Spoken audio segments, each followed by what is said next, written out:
مطلب نہیں ہے کہ زیادہ قیمت ملے تو پھر بیچ دینا چاہیے. اللہ تعالیٰ نے یہ مقصد نہیں بتایا. تھوڑی قیمت سے مراد یہ ہے کہ دنیا کے پورے خزانے اللہ کی نظر میں کیا ہیں؟ تھوڑے ہیں. اللہ تعالیٰ کہتا ہے نا میرے پاس بے بہا نعمتیں ہیں، بے بہا خزانہ ہے. تم جو اپنی مرضی کا خزانہ لے جاؤ تب بھی اللہ کے خزانے میں کمی نہیں ہوگی. تو اللہ کے نزدیک یہ دنیا کی وقت آپ پیچھے پڑ چکے کیا ہے؟ مچھر کے پر کے برابر بھی نہیں ہے. ٹھیک ہے نا. تو اب یہ ساری دنیا بھی کوئی دے دے تو وہ بھی اللہ کے نزدیک تھوڑی قیمت ہے. تو لیکن اس کے بدلے میں ہم نے قرآن کو نہیں بیچنا. آپ صلی اللہ علیہ وسلم نے فرمایا جو شخص اس علم کو جس سے اللہ کی رضامندی حاصل ہوتی ہے اسی لیے سیکھے کہ اس سے دنیا کمائے گا تو وہ قیامت کے دن جنت کی خوشبو نہیں پائے گا.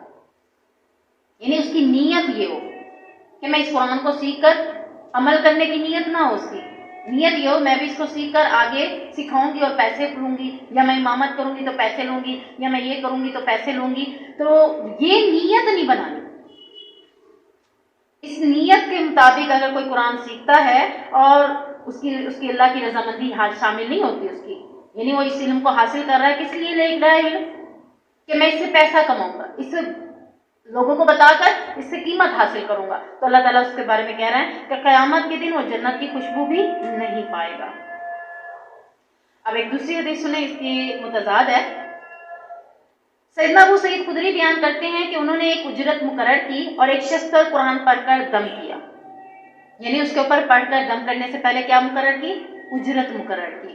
آپ نے سورہ فاتحہ میں سنا ہے، جنہوں نے لیکچر سن لیا ہوگا تو انہیں پتا ہے کہ جسے سانپ نے ڈس لیا تھا، سانپ نے ڈسا تھا تو انہوں نے کہا تھا ہمارے سردار کو سانپ نے ڈس لیا، آ کر اس کا مرہم کریں. تو انہوں نے کہا پہلے بھی تم نے کھانے کو مانگا کچھ نہیں دیا تو پہلے ہمیں اجرت دو پھر ہم تمہارے سردار کا علاج کریں گے. سورہ فاتحہ پڑھ کر انہوں نے دم کیا تھا، وہ ٹھیک ہو گیا. تو عوض میں بکریاں ملی تھی جو لے گئے تھے. نبی کریم صلی اللہ علیہ وسلم نے کہا تھا تم بھی کھاؤ اور مجھے بھی اس میں حصہ دو. تو یہاں بھی یہ بات ہو رہی ہے کہ سانپ نے ڈس لیا تھا. پھر یہ قصہ نبی کے پاس آیا، آپ نے فرمایا جس چیز پر تم سب سے زیادہ اجرت لینے کے حقدار ہو وہ اللہ کی کتاب ہے. پہلے میں منع کیا جا رہا ہے، دوسرے میں کہا جا رہا ہے کہ تم جس پر زیادہ یعنی اجرت لینے کے حقدار ہو وہ اللہ کی کتاب ہے. نیت میں صرف فرق ہے. ٹھیک ہے نا. انہوں نے نیت نہیں بنائی تھی، اصل میں ان کو کھانے پینے کا کچھ بھی نہیں تھا ان کے پاس، اور وہ انہوں نے بستی والوں نے ان کی ہیلپ کرنے سے منع کر دیا. تو ان کے ذہن میں آیا کہ ہیلپ تو اس طرح نہیں کی، چلو اس طرح سے ہمیں کچھ مل جائے گا. تو انہوں نے اس نیت سے کیا تھا. انہوں نے کمانا نیت نہیں تھی، فقط ان کا اس وقت اپنا مسئلہ حل کرنا تھا کہ بھوکے تھے، پانی کھانا مانگا، رہائش کے لیے جگہ مانگی، کچھ نہ دیا تو اس کی عوض انہوں نے یہ بات کی تھی. اب یہاں دونوں قسم کی حدیث سے یہ پتہ چلتا ہے کہ قرآن مجید کی تعلیم دینے والے کی اجرت سے سختی سے منع فرمایا گیا.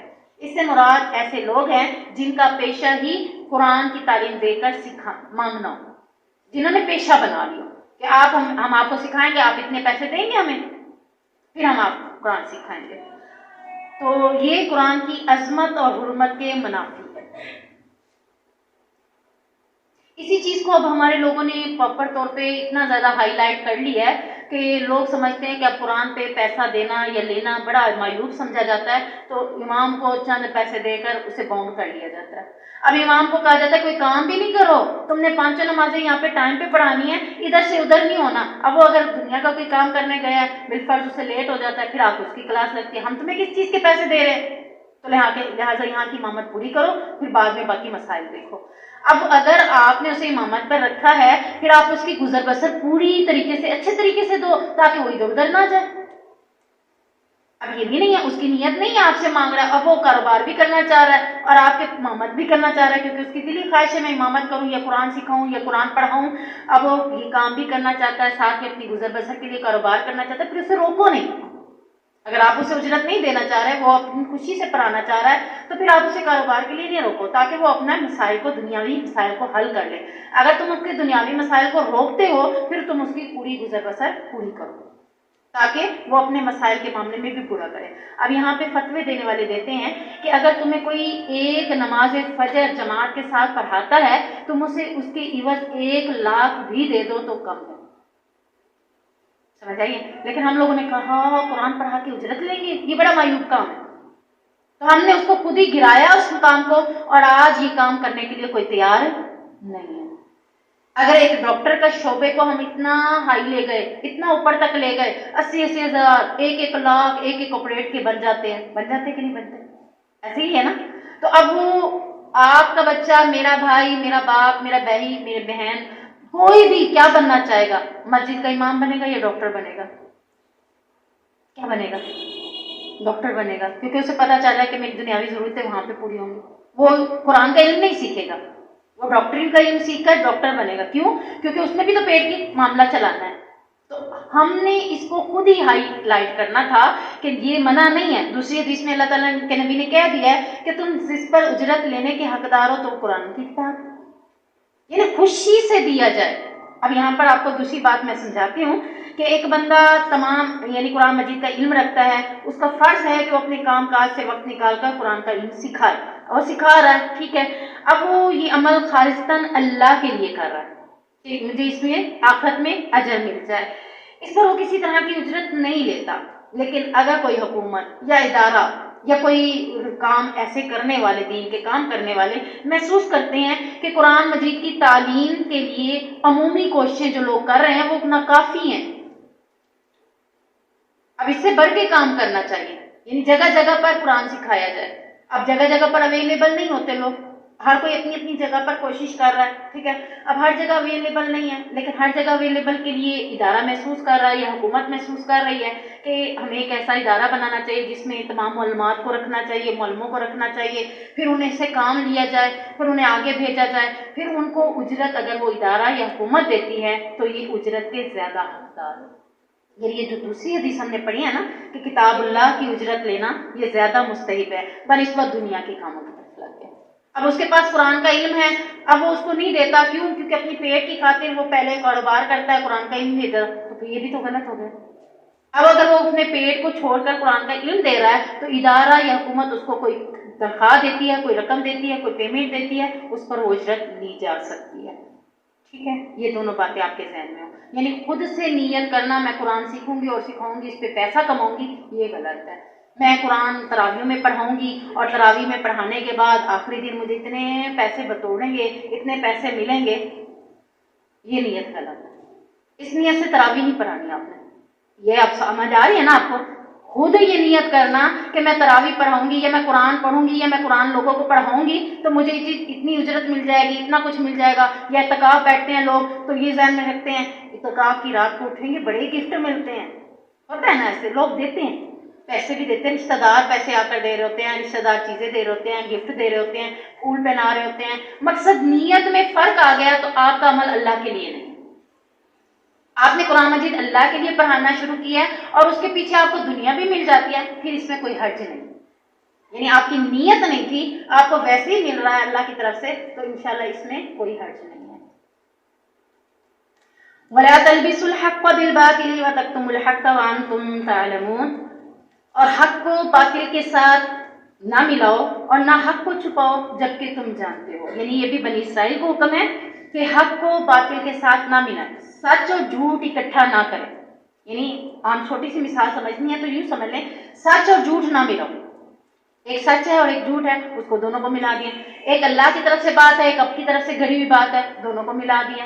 اللہ تعالیٰ کہہ رہا ہے حق کو نہ چھپاؤ، جو اللہ کی بات ہے اس کو نہیں چھپانا اور اس کو واضح کرنا ہے۔ اب اس کے پیچھے دیکھتے ہیں، ایک حدیث ہے، آپ صرف سن لیں، لمبی حدیث ہے، صرف اس میں جو مین پوائنٹ ہو وہ آپ نوٹ کر لیجئے گا انشاءاللہ۔ ایک یہودی شخص رسول اللہ صلی اللہ علیہ وسلم کے سامنے گزرا، حالت اس شخص کی زنا کی پاداش میں کچھ اس طرح تھی کہ اسے راکھ اور کوئلے سے سیاہ کیا گیا تھا، یعنی اس نے کیا کیا تھا؟ زنا کیا تھا۔